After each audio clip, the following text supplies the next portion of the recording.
സുനിഷയ്ക്കൊപ്പം K ശബരിനാഥനും കൂടി ഉണ്ട് എന്നാണ് ഞാൻ മനസ്സിലാക്കുന്നത്. സുനിഷ, എത്രത്തോളം ഗൗരവത്തോടു കൂടി പരാതിയെ കാണുന്നുണ്ട് കോൺഗ്രസ് ക്യാമ്പ്? തീർച്ചയായിട്ടും വലിയ പരാതി തന്നെയാണ് നൽകിയിരിക്കുന്നത്. ഈ പറഞ്ഞതുപോലെ സൂക്ഷ്മ പരിശോധനയ്ക്ക് തൊട്ടു മുമ്പാണ് ഈ പരാതി നൽകുകയും ചെയ്തിട്ടുള്ളത്. കെ ശബരിനാഥ് തന്നെ നമ്മളോടൊപ്പം ചേരുകയാണ്. പ്രധാനപ്പെട്ട വിഷയം, ആദ്യമേ ആളുകൾ പണം ഉണ്ടാക്കുന്നതിനോ വലിയ വീട് വെക്കുന്നതിനോ ഒന്നും തെറ്റില്ല. അദ്ദേഹം ബിസിനസ്സുകാരനാണ്, അദ്ദേഹത്തിൻ്റെ പ്രോഫിറ്റ്സ് കിട്ടും, നല്ല കാര്യം.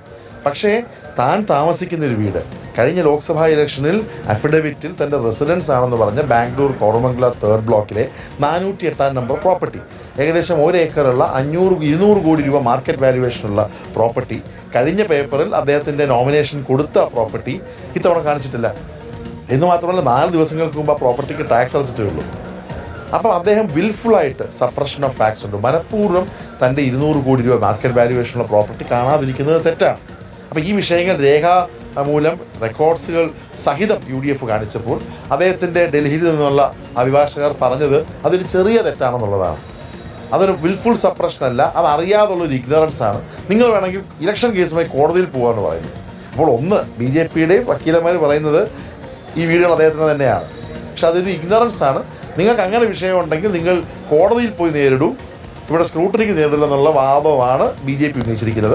എന്തായാലും രണ്ടുപേരുടെയും വാദം ബഹുമാനപ്പെട്ട ഭരണാധികാരി കേട്ടു. അദ്ദേഹം 1 മണിക്ക് ഒരു തീരുമാനമെടുക്കും. പക്ഷെ ഒറ്റ ചോദ്യമേ ഞാൻ പറയുന്നുള്ളൂ, നാളെ ഏതൊരു വ്യക്തി, കോടീശ്വരനാകട്ടെ ഒരാളാകട്ടെ, തൻ്റെ കയ്യിൽ പണമൊന്നുമില്ല, ഞാൻ ബാങ്ക് ബാലൻസ് ഇല്ല എന്ന് പറഞ്ഞ് ഒരു രേഖ കൊടുത്ത് മത്സരിക്കുകയാണെങ്കിൽ, അതാണ് അദ്ദേഹം ചെയ്തിട്ടുള്ളത്.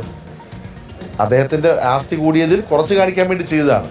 നാളെ ആർക്കും എന്തും ചെയ്യാനുള്ള അവസ്ഥ വരത്തില്ല. ഇതിനെതിരെയാണ് UDF സംസാരിച്ചത്. പക്ഷെ നിർഭാഗ്യവശാൽ ഒരു തുണ്ട് പേപ്പറിലെങ്കിലും പരാതി കൊടുക്കാൻ LDF തയ്യാറായില്ല. ഇത് പുറത്തു കൊണ്ടുവന്ന് ഇതിനുവേണ്ടി ഇപ്പോഴും വാദിച്ചുകൊണ്ടിരിക്കുന്നത് ഇവിടുത്തെ UDF ആളുകളാണ്. LDFിൻ്റെ നിയമത്തെ പ്രധാനപ്പെട്ട നേതാക്കൾ, സൂക്ഷ്മപരിശോധനയ്ക്ക് വന്ന ആളുകളോ സ്ഥാനാർത്ഥിയൊന്നും BJPക്കെതിരെ പറയുന്നേ ഇല്ല.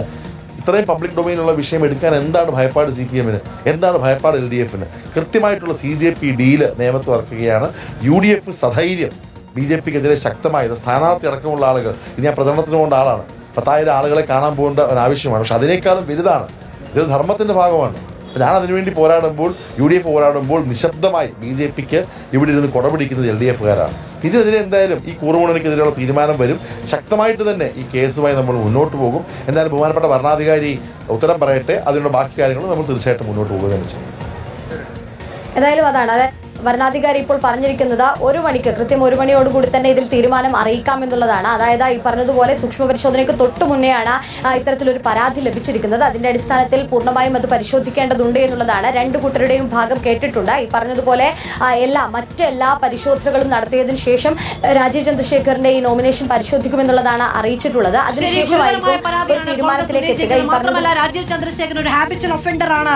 അദ്ദേഹത്തിന് ഇലക്ഷൻ കമ്മീഷനെ വഴിതെറ്റിക്കാൻ കഴിയുമെന്ന് അദ്ദേഹത്തിന് ആത്മവിശ്വാസമുണ്ട് അടക്കമുള്ള ഗുരുതരമായ ആരോപണങ്ങൾ കൂടി കോൺഗ്രസ് ഈ പരാതിയുടെ ഭാഗമായി ഉന്നയിക്കുകയാണ്. 200 കോടി ലാൻഡ് വാല്യൂ മാത്രം വരുന്ന ഒരു പ്രോപ്പർട്ടി, സ്ക്വയർ ഫീറ്റിന് 35,000-ലധികം രൂപ വില വരുന്ന പ്രോപ്പർട്ടി, 35,000 മുതൽ 50,000 വരെ സ്ക്വയർ ഫീറ്റിന് വിലയുള്ള സ്ഥലമാണ് ഈ കോറമംഗലയിലുള്ള സ്ഥലം. അവിടെയാണ് ഏതാണ്ട് 49,000 സ്ക്വയർ ഫീറ്റിലുള്ള വലിയൊരു മാൻഷൻ അദ്ദേഹത്തിന്റെ പേരിലുള്ളത്. അതിന് 6 ദിവസം മുൻപ് മാത്രമാണ് ടാക്സ് അടച്ചത്. അതിന്റെ രേഖകളും അതിന്റെ ലിങ്കും അടക്കമാണ് കോൺഗ്രസ് ഇപ്പോൾ പങ്കുവച്ചിരിക്കുന്നത്.